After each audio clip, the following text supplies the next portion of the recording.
पहले एक सूत पुत्र आया और अब ब्राह्मण। सत्य कहा था देवकी नंदन ने, ये स्वयंवर तो अविस्मरणीय रहेगा।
पांचाल नरेश, लक्ष्य संधान की अनुमति चाहूंगा। ब्राह्मण देवता, आप भूलवश यहाँ आ गए हैं। यज्ञशाला दूसरी ओर है और भिक्षादान द्वार पर हो रहा है। जाइए। सुना है ब्राह्मणों के श्राप में बड़ी शक्ति होती है। ऐसा ना हो कहीं इस मीन को श्राप देकर नीचे गिरा दें।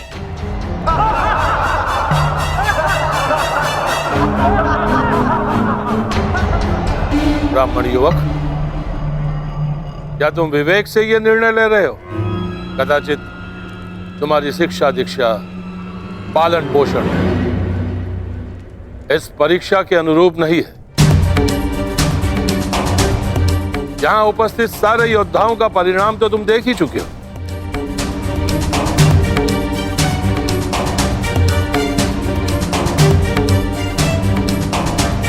मैं आपके विचारों से सहमत हूं पांचाल नरेश, परंतु ब्राह्मण के बल पर संदेह नहीं करना चाहिए।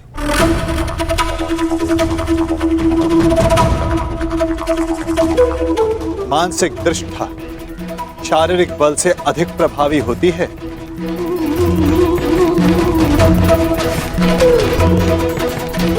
दिव्य अस्त्र का आवाहन करने वाले मंत्र ब्राह्मणों की शक्ति होती है। और फिर श्री परशुराम भी ब्राह्मण ही तो हैं। क्या उनकी शक्ति पर किसी को संदेह है?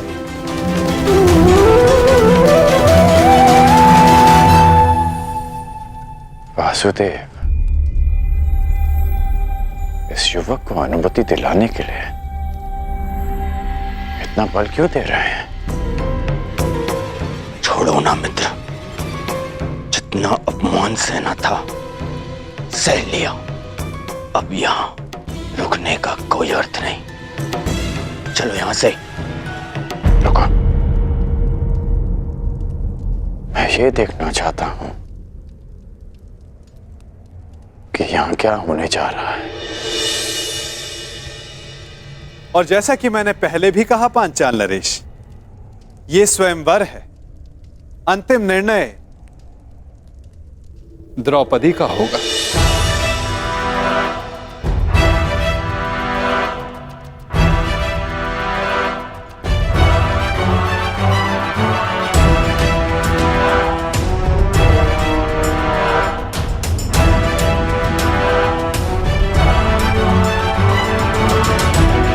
याज्ञसेनी, क्या तुम इस ब्राह्मण युवक को अपना कौशल सिद्ध करने का अवसर देना चाहोगी?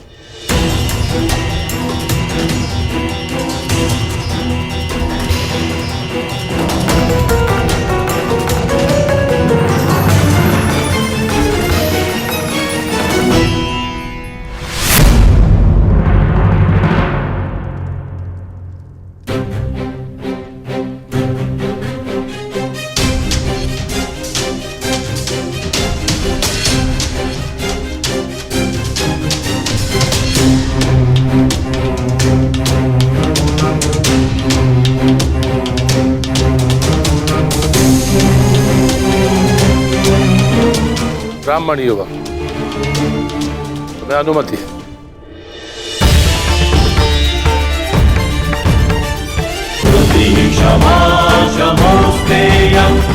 शौचमिन्द्रिय निग्रह निर्विद्या सत्यं क्रोधो अशकं धर्मलक्षणम्।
घोर आश्चर्य, ये कैसे संभव?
क्या लगता है ये लक्ष्य भेद कर पाएगा?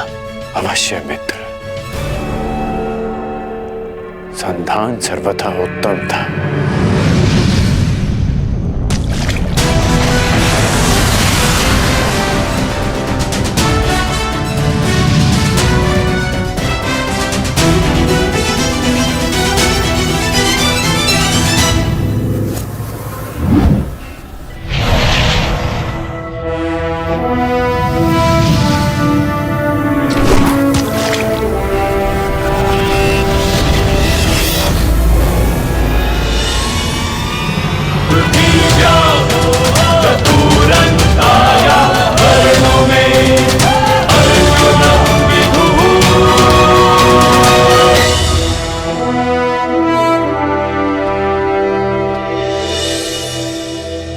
अब अपने वर का चैन तुम्हारे हाथों में है सखी। क्या तुम इस युवक का चयन करोगी? ये चयन तो युगों पूर्व हो चुका है केशव। मैंने ये जन्म सिर्फ ये अनुभव करने के लिए लिया है कि क्या मेरा चयन उचित था।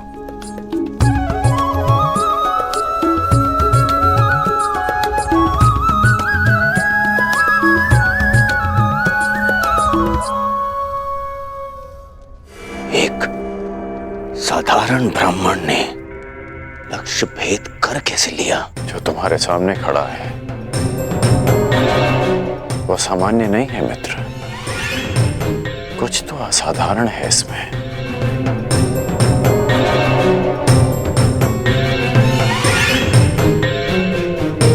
जो मैं अनुभव कर रहा हूं वो असंभव से भी परे है।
यदि अग्नि कुंड को ढक दिया जाए तब भी उसका ताप बाहर तक अनुभव होता है ब्राह्मण युवक।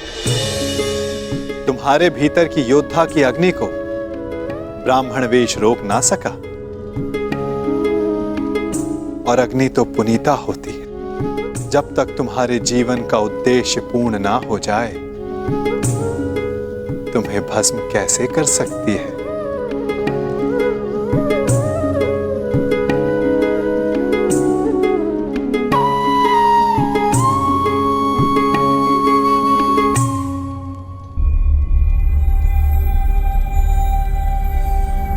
इतने विरोधियों के मध्य से स्वयंवरा को ले जाने का अनुभव मेरा भी रहा है। उस अनुभव के आधार पर तुम्हारे लिए एक सुझाव है। यहां से शीघ्र चले जाओ।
परीक्षा में सफल होकर द्रौपदी का वर्ण किया। कैसे भूल जाऊं अपना अपमान, हस्तिनापुर का अपमान, तुम्हारा अपमान। चलो क्षत्रिय वीरों, हो तो अपने माथे का कलंक। चलो।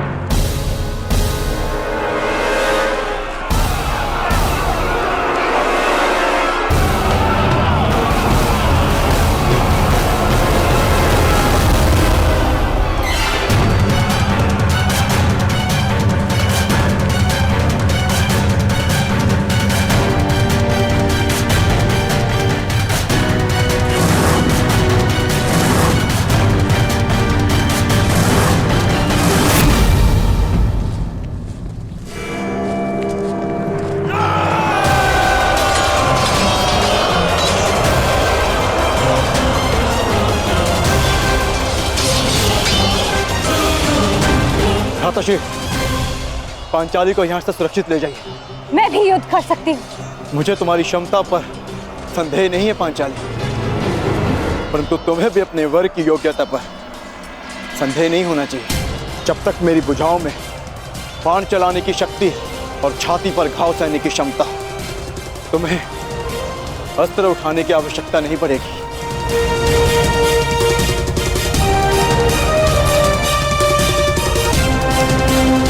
अंगराज, नियति सबको दूसरा अवसर नहीं देती, परंतु तुम्हें दूसरा अवसर मिला है। चयन करने में भूल मत कर बैठना।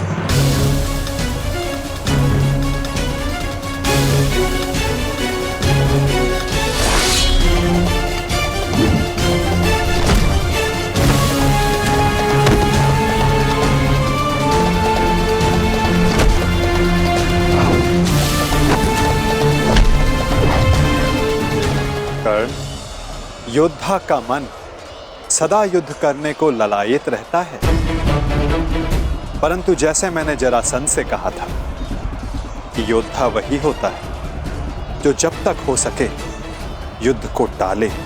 आपने एक और बात कही थी वासुदेव कि हम सब नियति से बंधे हैं, तो युद्ध होना है तो होगा। हाँ, कारण अवश्य भिन्न हो सकते हैं, कभी तारण तो कभी शंका का निवारण।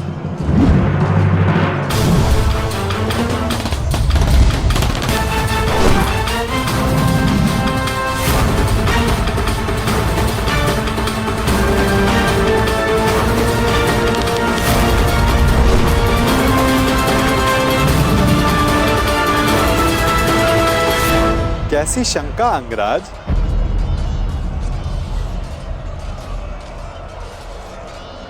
आप तो मेरा मन पढ़ सकते हैं ना वासुदेव, तो बताइए कि जो मेरे मन में चल रहा है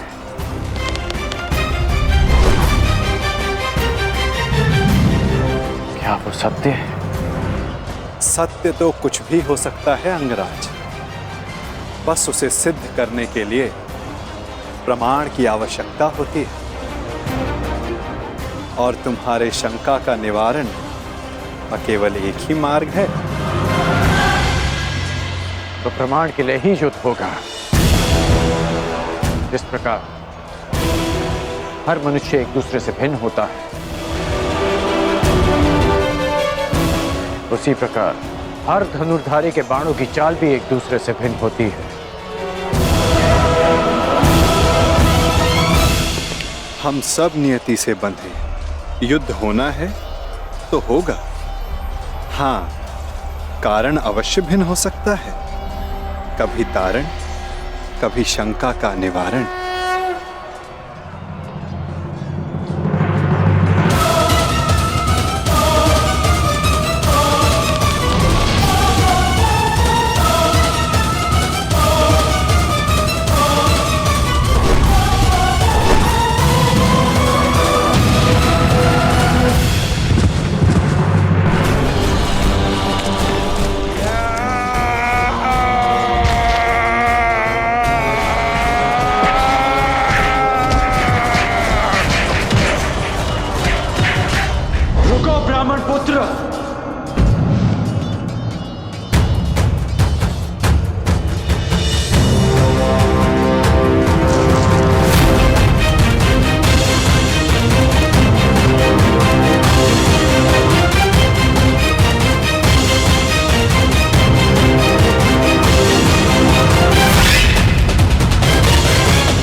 अंगराज कर्ण, स्वागत है।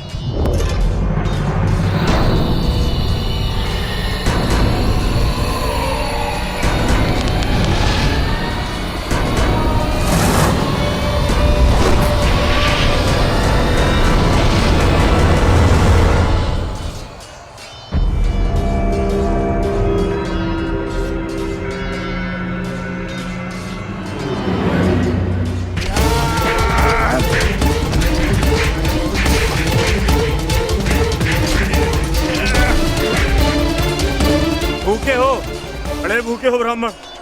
अब ये वृक्ष उखाड़ रहे। अरे हाँ, तुम्हें देखकर मुझे एक मूर्ख का स्मरण होता है, वो भी भोजन के लिए सदैव व्याकुल रहता था। अरे महाकाय ब्राह्मण, बालकों पर क्यों प्रहार कर रहे हो? आओ, मुझ पर प्रहार करो, आओ। इससे अवसर की मैं कब से प्रतीक्षा कर रहा था।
अद्भुत।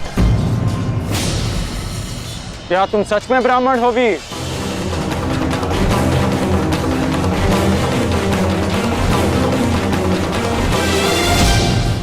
क्या तुम सच में ब्राह्मण हो वीर? सोच लो, कभी कभी असत्य वचन का बहुत भारी मूल्य चुकाना पड़ सकता है। अंगराज, युद्ध में वाणी से नहीं, धनुष से काम लो, अन्यथा यही तुम्हारे अंतिम शब्द सिद्ध होंगे।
केवल एक ही योद्धा है जो इतना चपल है,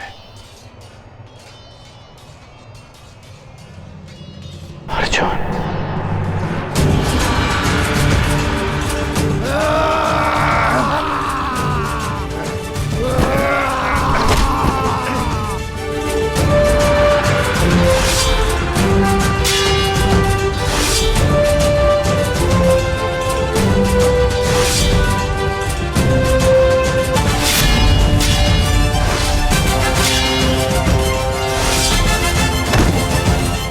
लाक्षागृह से जीवित बच निकले।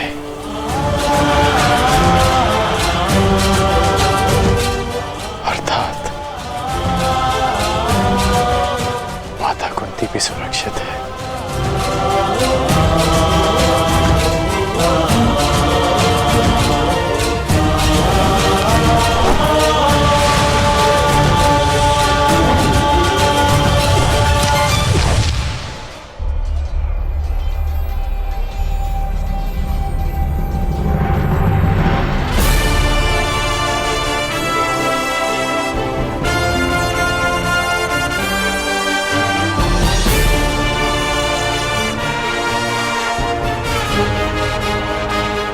समझ गया हूं कि तुम एक महान योद्धा हो ब्राह्मण,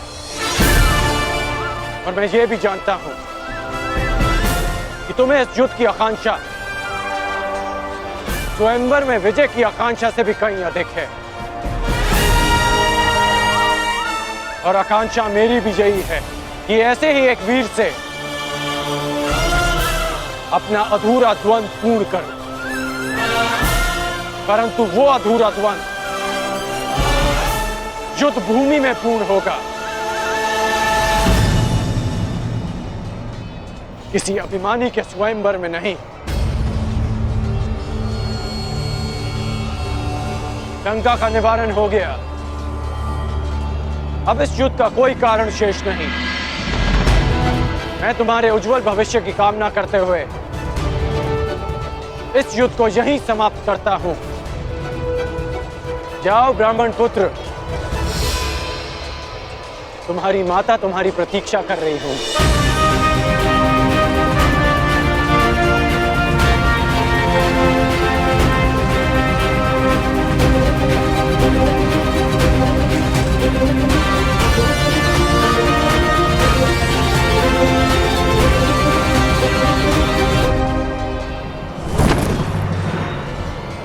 रुक जाओ मित्र, ये युद्ध यहीं समाप्त करो मित्र। विजेता को अपनी स्वयंवर आदर से ले जाने दो मित्र। नहीं मित्र, हम इन्हें मित्रों में वाद परिवाद नहीं होता। ये ब्राह्मण अपने उपहार का अधिकारी है।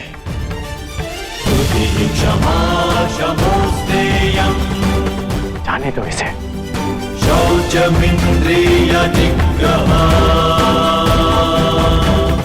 निर्विद्या सत्यं क्रोधो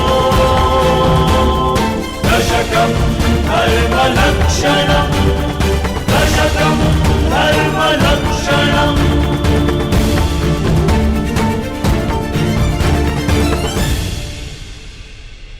माता कुंती और पांडव जीवित हैं। मेरे मन से एक बोझ उतर गया, अन्यथा लाक्षागृह की वो अग्नि मेरे मन को सदैव जलाती रहती।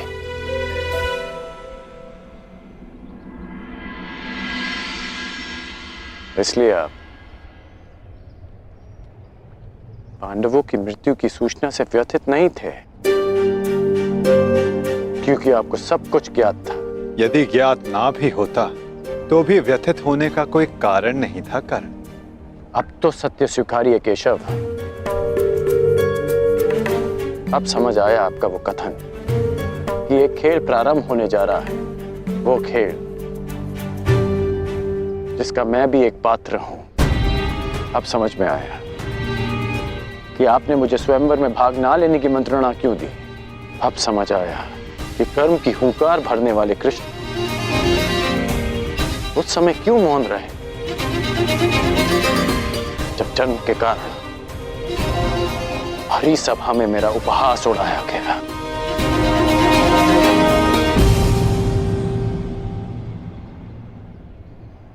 अर्जुन के लिए ही ना नटवर।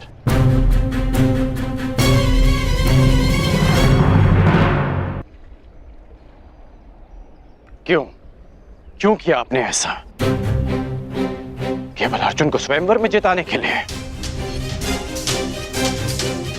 इसलिए आपने ऐसी परीक्षा रखी जो अर्जुन के पक्ष में हो, ताकि वो पांचाली का भंग कर सके। अर्जुन के लिए इतना झुकाव क्यों? उसके लिए मेरा अपमान क्यों? इतना बड़ा खेल क्यों? इतना पक्षपात क्यों?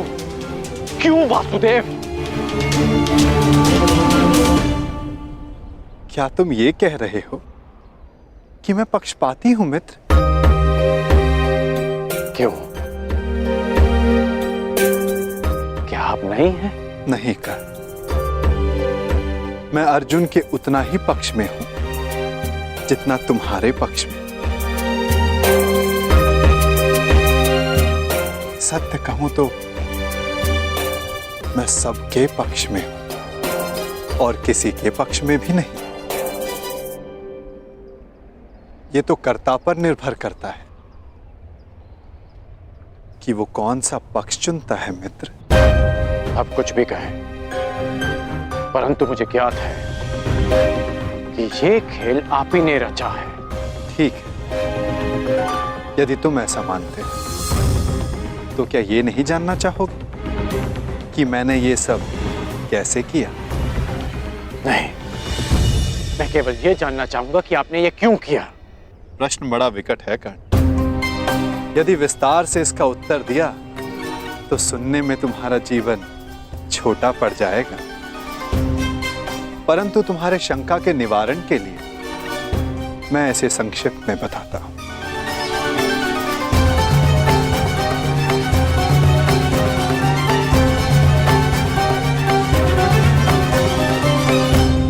एक महाचक्रवात आने को है कर्ण, ऐसा विकराल चक्रवात जिससे कोई भी सुरक्षित नहीं रह पाएगा।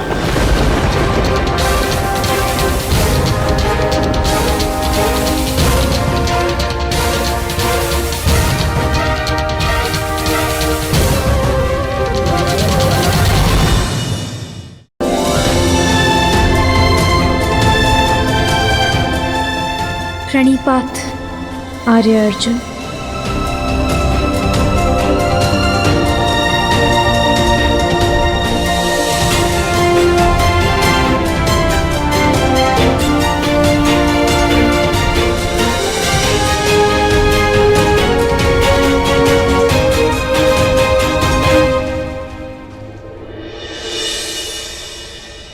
तो आप उस भीषण चक्रवात के लिए सबको तैयार कर रहे हैं? सबको, एक पाषाण को भी और एक पंख को भी। शीघ्र हस्तिनापुर लौट जाओ कर और तैयार रहो, चूंकि नियति की जो आंधी आने वाली है वो पाषाण और पंख में अंतर नहीं करेगी कर्ण।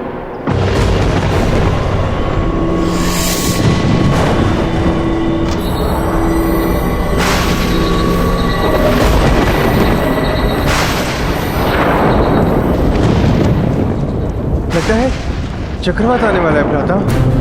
चिंता मत करो नकुल, हम समय पर घर पहुंच जाएंगे। परंतु माता से कहेंगे क्या? कहना क्या है? उन्हें चकित कर देंगे। हाँ, चकित ही सही, परंतु माता के मुख पर मुस्कान तो आएगी।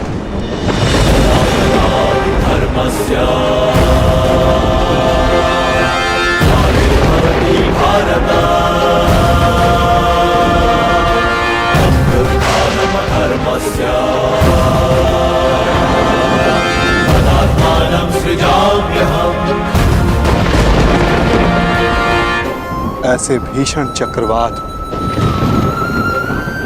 पाषाण भी पंख बनकर उड़ जाता है कर्ण।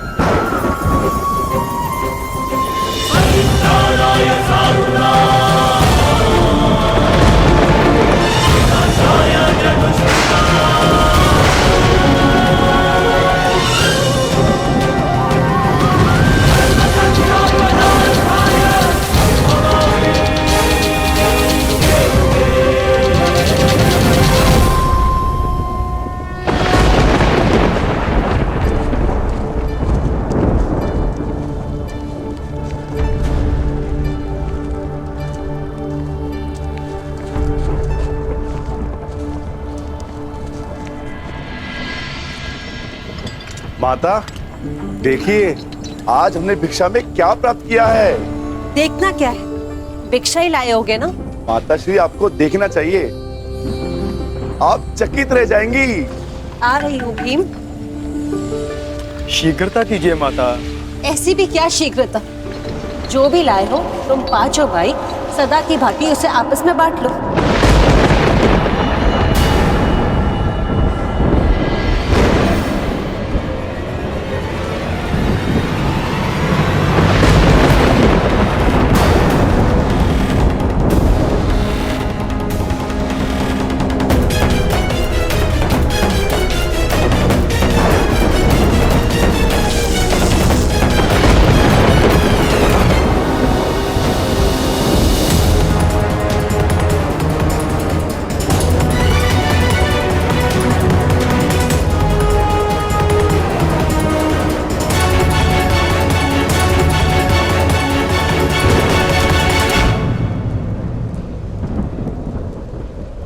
आपने क्या अनर्थ कर दिया माताश्री।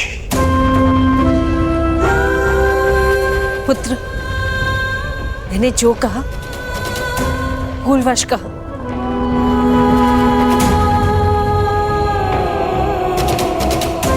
वही कहा जो तुम सबसे प्रतिदिन कहती थी। इसका अर्थ ये नहीं कि मेरी बात पाषाण की रेखा है। मैंने जो कहा उस बात का विस्मरण कर लो। जिस प्रकार हर एक कर्म का अपना एक फल होता है, उसी प्रकार मुख से निकले हर एक शब्द का प्रतिफल होता है। विशेषकर माता के शब्दों का। ये शब्द ही तो है जो कभी वरदान बन जाते हैं और कभी श्राप।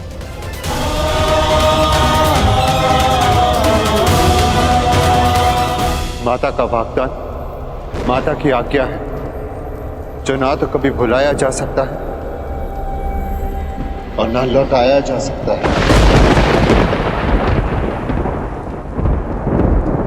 परंतु भ्राताश्री, उन शब्दों का विस्मरण करना होगा। एक स्त्री 5 पुरुषों से विवाह कैसे कर सकती है? अद्भुत!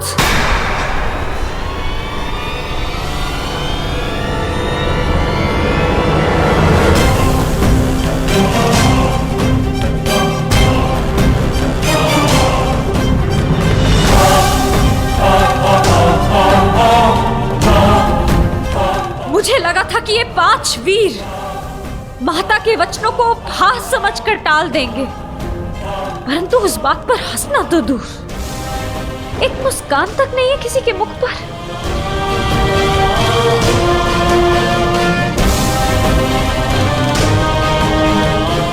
मुझे तो लगा था कि आप सब मुझे सांत्वना देंगे कि पांचाली, माताश्री ने भूलवश जो भी कहा उससे व्यथित ना हो, परंतु आप सब ये मंत्रणा कर रहे थे कि 5 पुरुष एक स्त्री से कैसे विवाह करेंगे।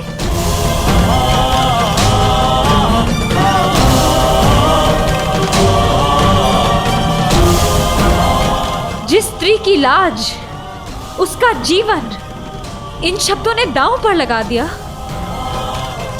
उसकी तनिक भी चिंता नहीं किसी को। स्त्री को भिक्षा की रोटी समझ लिया आप सबने।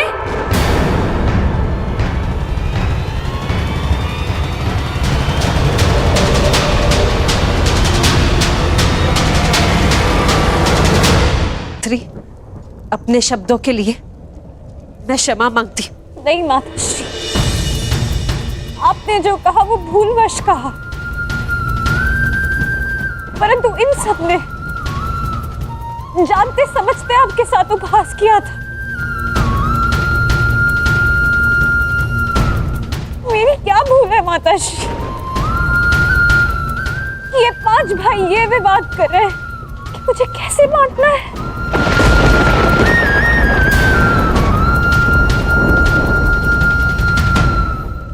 आपने मुझे स्वयंवर में वरा है आर्य अर्जुन, महाधनुष पर प्रत्यंचा चढ़ाकर असंभव लक्ष्य को भेद कर आपने अपनी वीरता तो सिद्ध कर दी,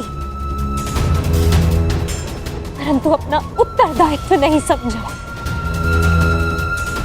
जिसके बाणों ने आर्यव्रत के समस्त वीरों के बाण काट दिए, वो अपनी माता के वचनों को क्यों नहीं काट सका?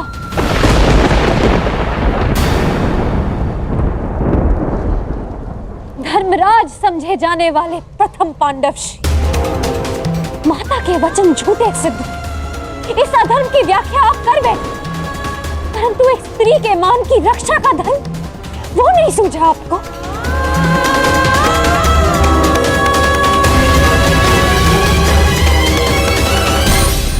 एक परिणीता विवाह के पश्चात जब अपने ससुराल आती है तो उसकी केवल एक ही इच्छा होती है कि उसका नया परिवार के घर में उसका स्वागत करे।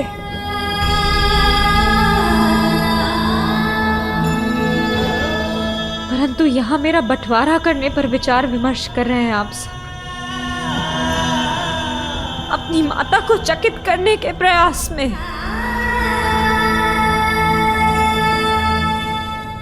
आप सबने मेरा उपहास बना दिया कि अब स्वयं नियति भी मुझ पर हंस रही है। क्या स्त्री एक विजेता का स्मृति चिन्ह है कि एक पल दिखाकर उसे प्राप्त करता है, एक उसे बांटने को कहता है और फिर शेष उसे बांटने की विधि खोजने लगते हैं।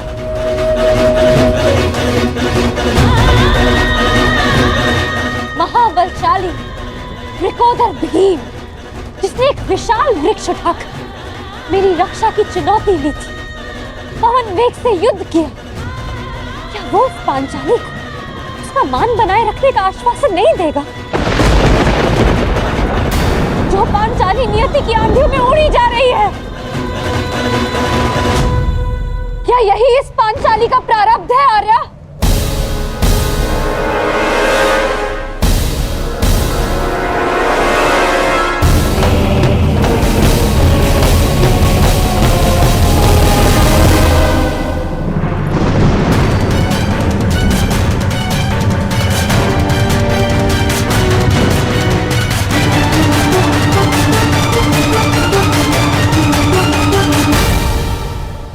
स्वागत है अंगराज कर्ण, स्वागत है। पांचाल से साथ ही निकले थे, यहाँ पहुंचने में बड़ा विलंब कर दिया आपने। मार्ग में कुछ अशुभ घटित हुआ था क्या? नहीं,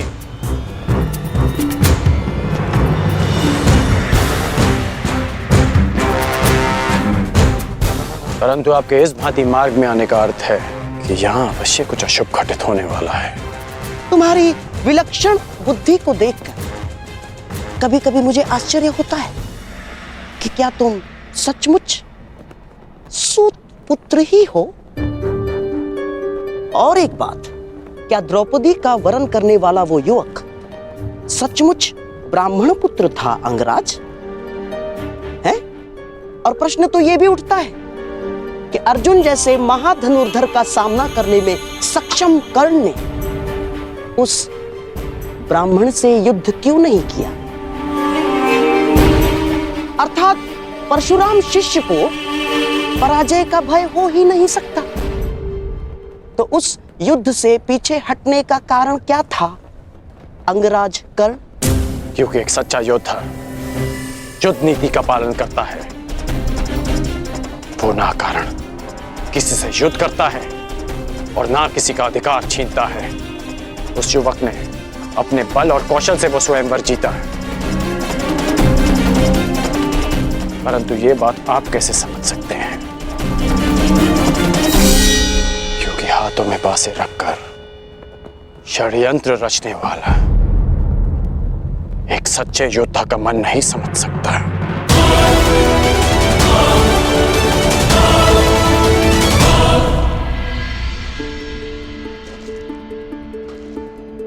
पांचाली,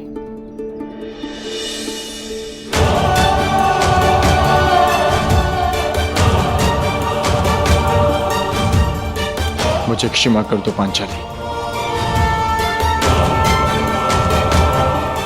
किसी का मंतव्य तुम्हें ठेस पहुंचाना नहीं था।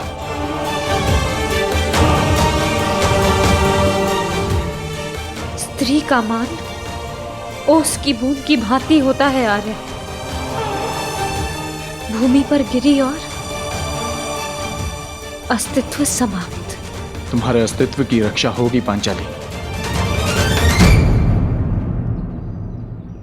हाँ देवी अग्निसेन, ये सत्य है कि माता के वचन झूठे नहीं हो सकते, परंतु ये भी सत्य है कि नियति को तुम्हारा उपहास नहीं करने दिया जाए। इसलिए दोनों ही नातों में संतुलन बनाए रखने के लिए हम सब ने एक निर्णय लिया। तुम्हारा विवाह अर्जुन से ही होगा, ताकि तुम्हारा मान बना रहे और माता के शब्द झूठे ना हो। इसलिए शेष 4 भाई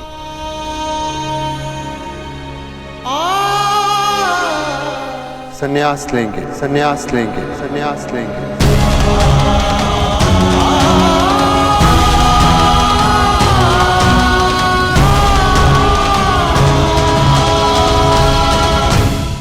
संन्यास लेंगे, संन्यास लेंगे, संन्यास लेंगे। आप 4 वीर संन्यास लेंगे और इतिहास सदैव द्रौपदी को धिक्कारेगा कि पांचाली ने गृह प्रवेश करते ही 5 भाइयों को बांट दी। मुझे समझ नहीं आता कि आप लोग कोई सीधा सा हल क्यों नहीं ढूंढ लेते। माता ने जो कुछ भी भूलवश कहा, उसे भूल क्यों नहीं जाते आप लोग? ये संभव नहीं है देवी। माता के शब्दों को काट पाना हमारे वश में नहीं। माता के निवेदन पर भी यह संभव नहीं। माता के शब्दों का स्पष्ट अर्थ था कि हम 5 भाई तुमसे विवाह करें। बस!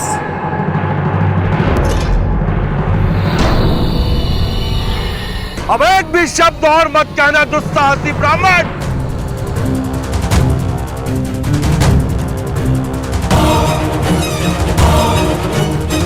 पांचाल नरेश द्रुपद की पुत्री का इतना बड़ा अपमान करने का दुस्साहस कैसे किया तुम सबने?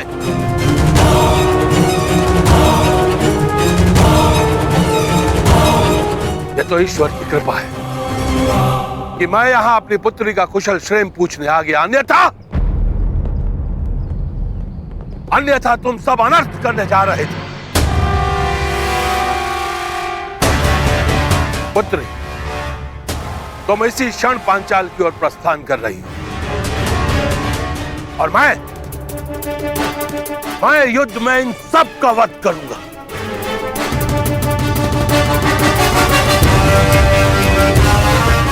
सर्वप्रथम तुम्हारा वध करूंगा।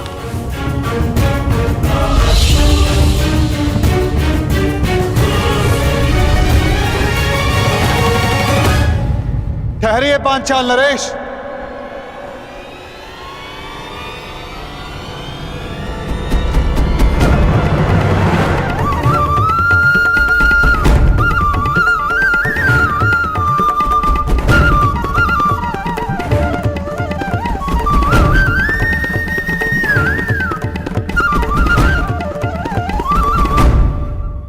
मीठा फल मिलेगा या कांटों का दंश सहना पड़ेगा, ये तो आज आपके बोए पर निर्भर करता है।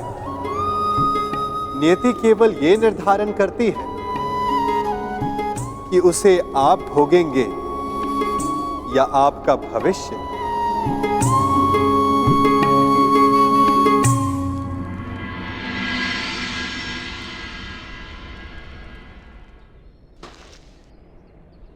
विवेक और धैर्य से काम लीजिए पांचाल नरेश। जिसकी पुत्री का मान और सम्मान दांव पर लगा हो, वो पिता धैर्य और विवेक से कैसे काम ले सकता है? वसुदेव, आज आप बीच में नहीं आएंगे। वसुदेव, आज पांचाल नरेश द्रुपद पर एक नहीं अपितु 5 ब्रह्म हत्याओं का पाप लगना निश्चित है।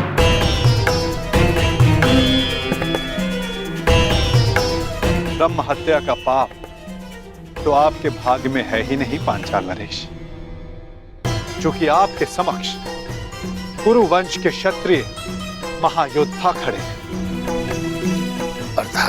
अर्थात ये पांचाल नरेश, ये और कोई नहीं परंतु कुंती पुत्र पांडव है।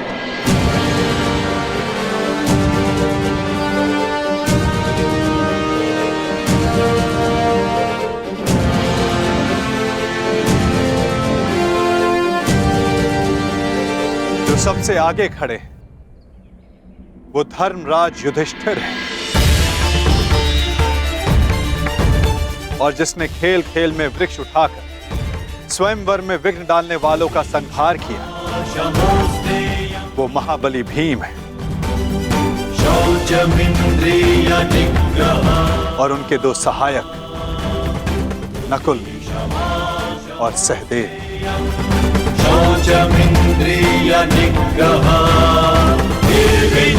और जिसने असाध्य लक्ष्य भेद कर द्रौपदी को वरा, वो वही अर्जुन है पांचाल नरेश, जिसे दमाता के रूप में पाने की आपकी आकांक्षा थी।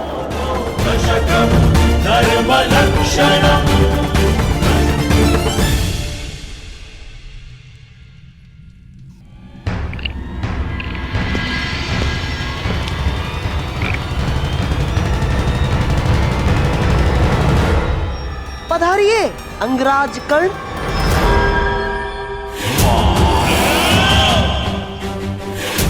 मित्र, तुमने मुझे बुलाया? हाँ। यदि तुम भी यही पूछना चाहते हो कि मैंने उस ब्राह्मण युवक को जाने क्यों,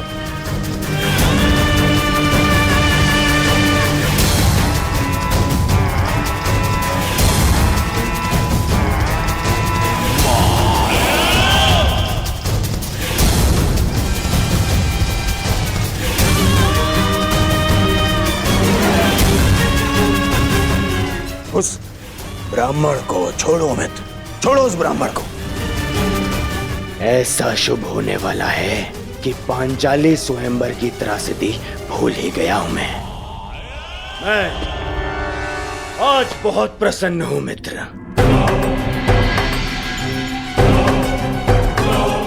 मेरा और तुम्हारा, हम दोनों का स्वप्न पूर्ण होने वाला है। मामाश्री ने ऐसा मार्ग खोजा है जो मुझे, दुर्योधन को, तुरंत ही हस्तिनापुर का राजा बना देगा। मेरा राज अभिषेक होगा, राज अभिषेक। उसके पश्चात तुम्हारा परिवर्तन का स्वप्न भी पूर्ण हो जाएगा मित्र। हाँ मित्र,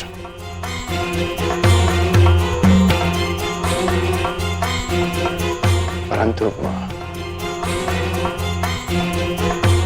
मैं तुम्हें कुछ बताना चाहता हूं कि मेरे होने वाले सम्राट, अपनी प्रसन्नता अपने मित्र के साथ बाद में बांटना है। पहले अपने पिताश्री से तो मिलकर आओ, वो तुम्हारी कब से प्रतीक्षा कर रहे हैं। मित्र, मैं अभी आता हूं।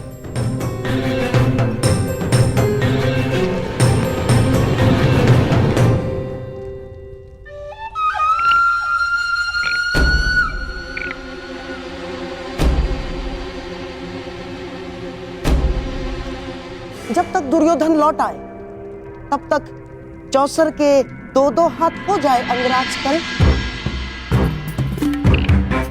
आप सदा अकेले खेलते हैं गांधार राज? हाँ, अकेला ही खेलता हूं, क्योंकि जो स्वयं के साथ अकेला खेलता है वो दूसरों को अपने खेल का पासा बनाने में सक्षम होता है कर्ण। मैं चौसर की नहीं, उस खेल की बात कर रहा हूं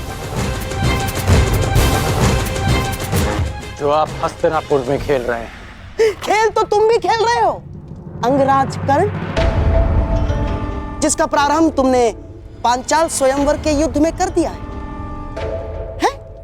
सत्य और निष्ठा से कोई भी मनुष्य अपने लक्ष्य तक नहीं पहुंच सकता कर्ण ना। और तुम ये मत भूलना कि तुम दुर्योधन की किसी भी परिस्थिति में साथ देने की प्रतिज्ञा से बंधे हुए हो कर्ण। क्या कहना चाहते हैं आप? यही कि तुम और मैं, केवल हम दोनों ही जानते हैं कि पांडव अभी जीवित हैं।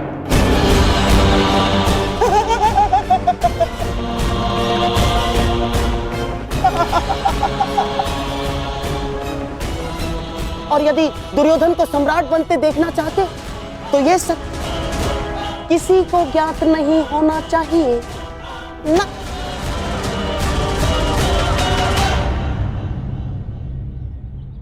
पांचाल नरेश पर ब्रह्म हत्या का दोष नहीं लगेगा, किंतु आप पांचों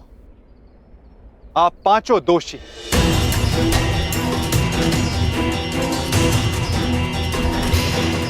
धर्मराज, पांचाल नरेश के क्रोध का कारण नीति संगत है और द्रौपदी की पीड़ा भी। यदि कुछ अनीति हुई तो आप पांचों से।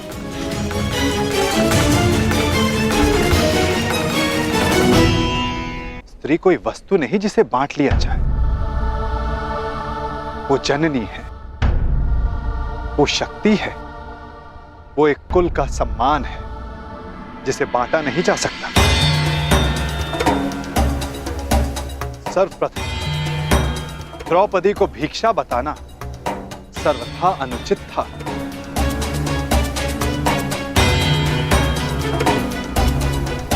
तुमने पांचाली का वरण किया है ना अर्जुन, वो कोई भिक्षा नहीं है।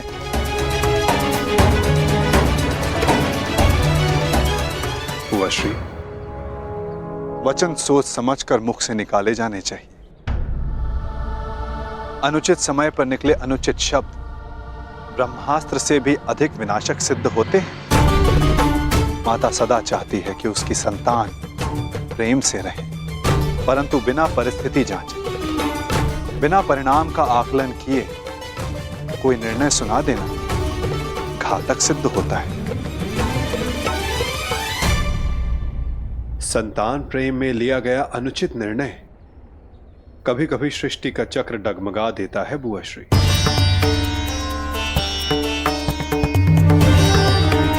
पांडवों से भूल हुई है माना,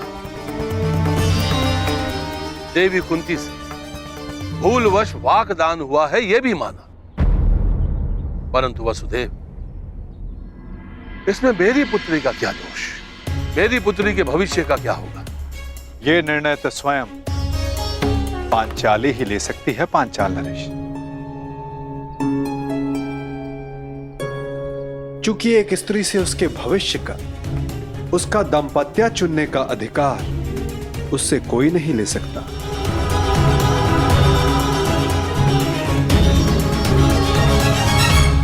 मुझे तुमसे सहानुभूति है सखी, परंतु यह निर्णय तुम्हें स्वयं ही लेना होगा।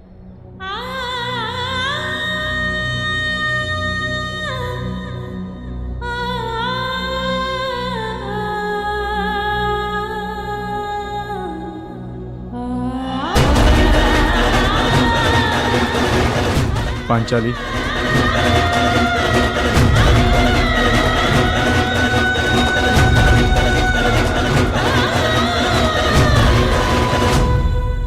मुझे विश्वास है कर्ण कि तुम ना अपनी प्रतिज्ञा तोड़ोगे और ना ही दुर्योधन का स्वप्न। पूर्ण विश्वास। तुम कुछ कह रहे थे योद्धा की रणनीति के विषय में।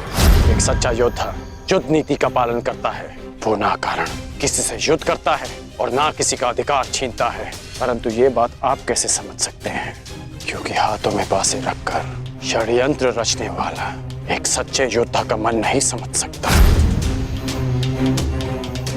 अब मेरी सुनो, राजनीति में सच्चा योद्धा वही है, केवल वही है जो विजयी होना जानता है।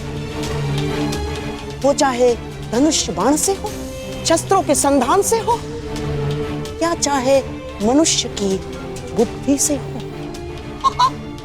तो शकुनी को दुर्बल योद्धा समझने की भूल कभी मत कर बैठना अंगराज कर्ण। सीधे पांव पारा।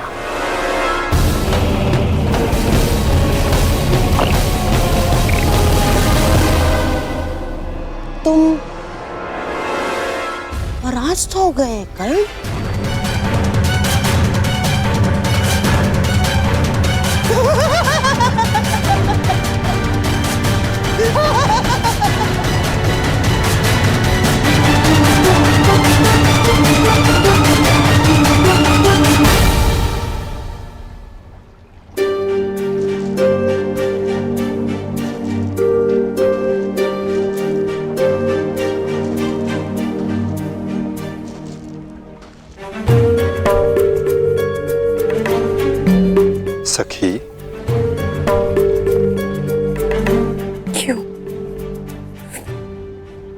इसलिए सखा,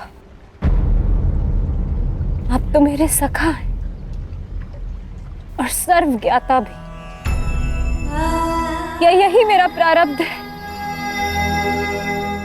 फिर क्यों मुझे इस दुविधा में उलझने दिया आपने? तुम्हारे प्रारब्ध का निर्धारण तुम्हारा चयन करेगा सखी। तो क्या चयन करूं मैं वासुदेव? पिताश्री ने यज्ञ करके एक पुत्री की कामना की थी जो अर्जुन से विवाह कर सके, और मैंने भी अपने प्रथम श्वास से यही अनुभव किया है कि अर्जुन को पाना ही मेरे जीवन का प्रयोजन है, और आपने भी इस प्रयोजन को सिद्ध करने में सहयोग दिया।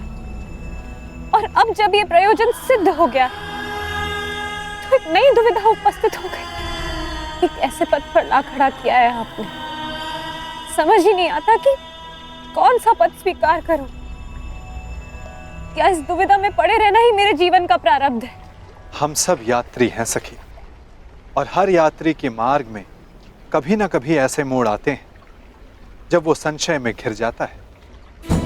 उस समय तनिक पीछे हटकर परिणाम और उद्देश्य के विषय में सोचना चाहिए, देखना चाहिए कि किस मार्ग पर क्या मिलने वाला है। तनिक विचार करो सखी, यदि तुम पांचों पांडवों से विवाह करने के लिए हां करती हो तो क्या होगा? इतिहास सदा के लिए मुझे 5 पतियों की पत्नी के रूप में जानेगा।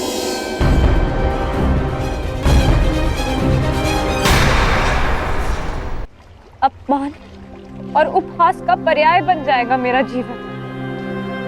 और यदि तुमने केवल अर्जुन से विवाह किया तो शेष 4 संन्यास ले लेंगे और संसार कहेगा कि कुल वधू ने गृह में प्रवेश करते ही कुल को बांट दिया और ये विवाह ही अस्वीकार कर दिया, तो जीवन भर के लिए पिताश्री की दृष्टि झुक जाएगी, उनके मस्तक पर एक कलंक लग जाएगा। प्रत्येक स्थिति में द्रौपदी पर कलंक लगना निश्चित है। क्या करूं मैं? ये प्रश्न स्वयं से पूछो या किसी ने कि द्रौपदी का उद्गम क्या है, उसका उद्देश्य क्या है, उसकी यात्रा, उसका लक्ष्य क्या है। अपने आसपास देखो सखी, इस महासागर को देखो, इन मेघों को देखो, इन वृक्षों को देखो। उत्तर मिलेगा सखी।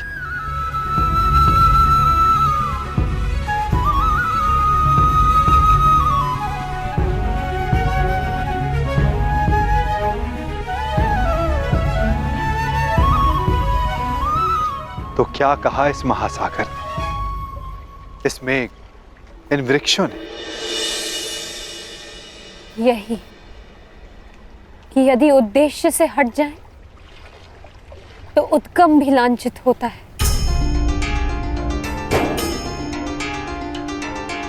एक बूंद का उद्गम मेघ होता है और उसका उद्देश्य धारा को सींचना। यदि वो इसे अस्वीकार कर दे तो मेघ लांछित होगा।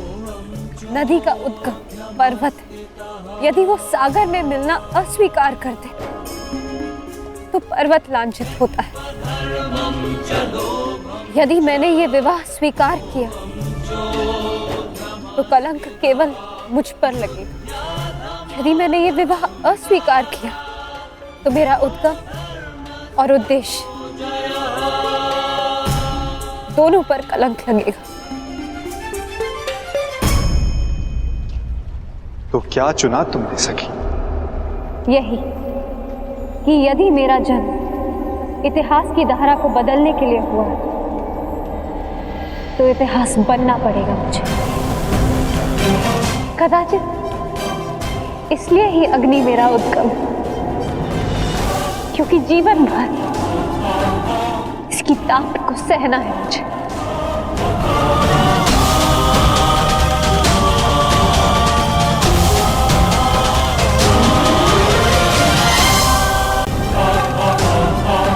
और साथ ही अपने जीवन के लक्ष्य और अपने प्रयोजन को पूर्ण करने के लिए प्रस्तुत हूं।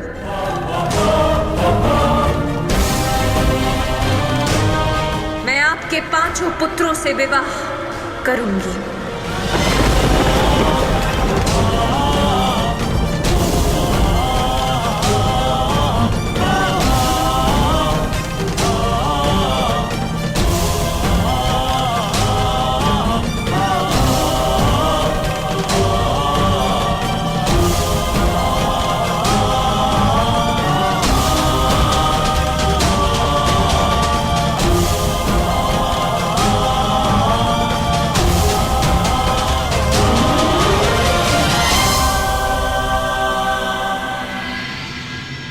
आज की यह सभा एक विशेष प्रयोजन से बुलाई गई है।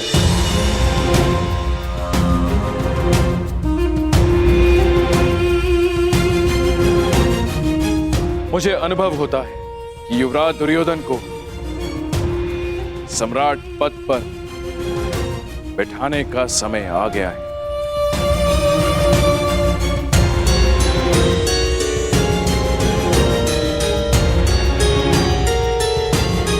परंतु क्यों महाराज? ऐसी क्या आवश्यकता आ गई? सबसे बड़ी समस्या समय की है ताच्छरी। कल रात्रि मैंने एक स्वप्न देखा जिसमें मुझे आभास हुआ कि मेरे संन्यास का समय निकट है। सम्राट जब संन्यास ले तो उत्तराधिकारी को सिंहासन संभालना ही होता है। बड़ी इच्छा थी कि अनुज पांडु का पुत्र कुरुवंश का ज्येष्ठ पुत्र युधिष्ठिर साम्राज्य संभाले, पर नियति ने उसे हमसे छीन ली।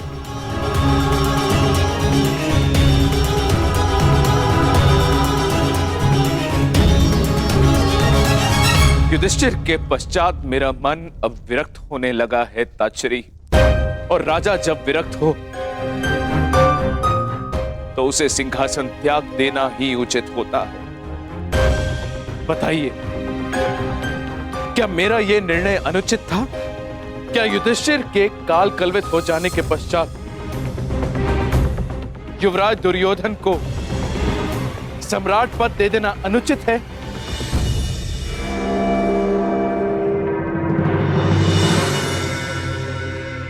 यदि नहीं तो मैं दुर्योधन को सम्राट पद देता हूं।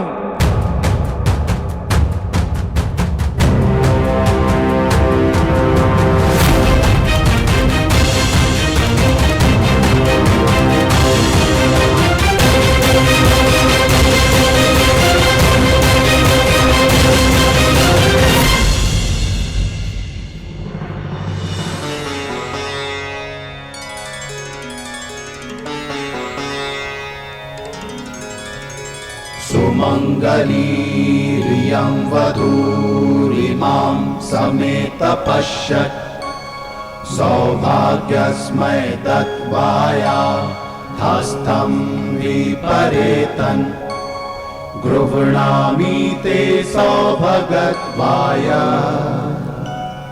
हस्तं मया पत्या जरादष्टिर्यथ सः भर्गो अर्यमा सविता पुरंधिर्मयम् त्वा दुर्गार्हपत्याय देवः।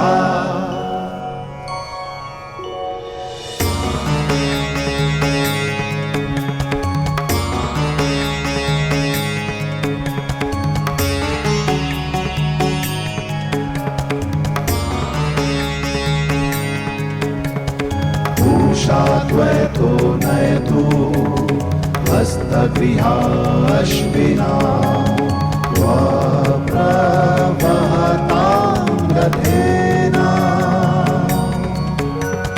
ग्रहाण गच्छ ग्रहपत्नी यथा सोपशिनी त्वं विदधमा वदासि इह यथा प्रियं प्रजायाते समृद्ध्यतामस्मिन् गृहे दहीपत्या दीर्घायु भव।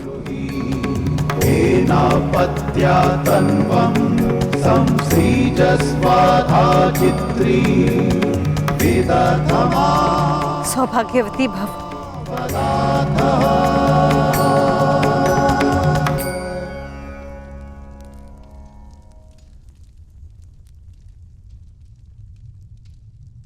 आयुष्मान भव। अपने जीवन का प्रयोजन सिद्ध करो। मैं आपसे पहली बार मिला हूं वासुदेव, परंतु न जाने क्यों ऐसा लगता है कि आपकी कृपा सदा रही है। हम अपने जीवन की यात्रा का प्रारंभ करने के लिए प्रस्तुत हैं वासुदेव। आशीर्वाद दीजिए और विदा भी। सहयात्री आशीष नहीं देता, साथ देता है पार। यात्रा तुम्हारी नहीं, हमारी प्रारंभ होने वाली है। मैं आपका तात्पर्य समझा नहीं वासुदेव। अग्नि वायु से विदा नहीं लेती, चूंकि दोनों का संगम ताप उत्पन्न करता है। जल धारा से विदा नहीं लेता, चूंकि उसे पुनः धारा से मिलना होता है। जिन्हें बार बार मिलना है वो विदा नहीं लेते।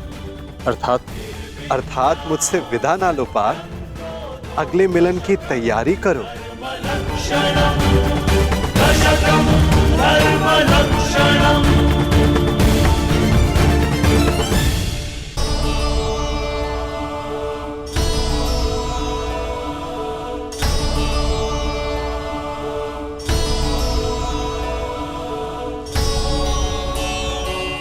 मेरे जन्म पर आपने कहा था कि मेरे जीवन का लक्ष्य अर्जुन से विवाह से कहीं अधिक है। आज मुझे ये अनुभव हो रहा है कि वो लक्ष्य निकट है। निकट तो नया युग है सखी, जिसकी आधारशिला तुम्हें रखनी है। एक वचन दे सकते हैं मधुसूदन? बिना जाने वचन कैसे दे सकता हूँ? क्योंकि आप जानते हैं कि मुझे क्या चाहिए।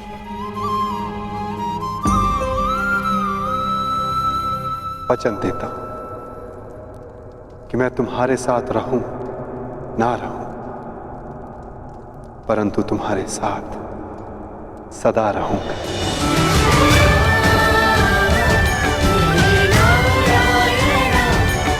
आपका साथ मुझे जीवन की यात्रा पूर्ण करने का साहस देता रहेगा सखा।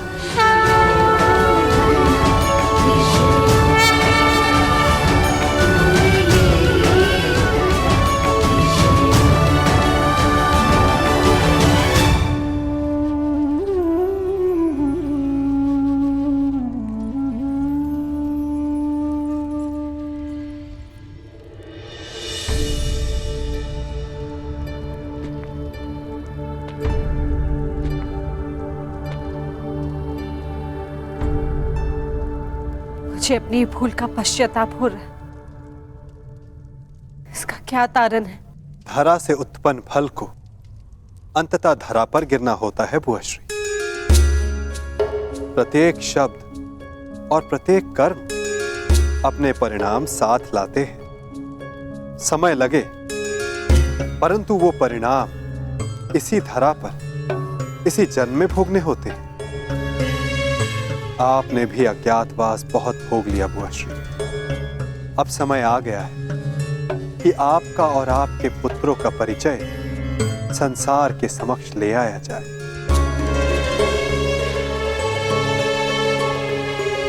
आप चाहते हैं कि हम हस्तिनापुर लौट जाएं? नहीं, हस्तिनापुर चाहता है कि वहां धर्म स्थापना हो। हस्तिनापुर आप सबको पुकार रहा है वो, और धर्म रथ के 5 चक्र आपके पास है। हस्तिनापुर लौटने का समय हो गया है बुआश्री।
आओ पुत्र।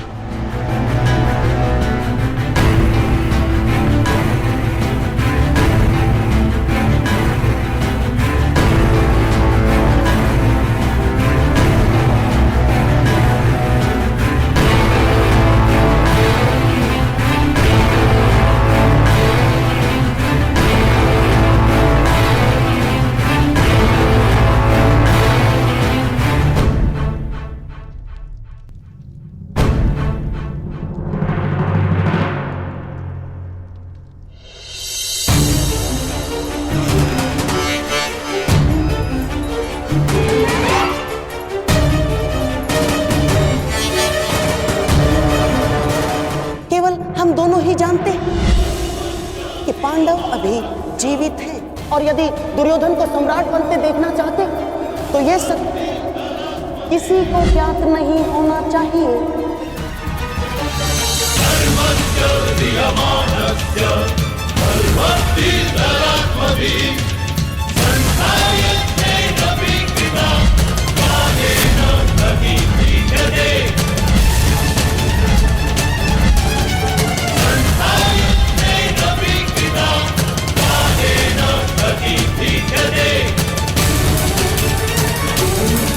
ठहरिए महाराज।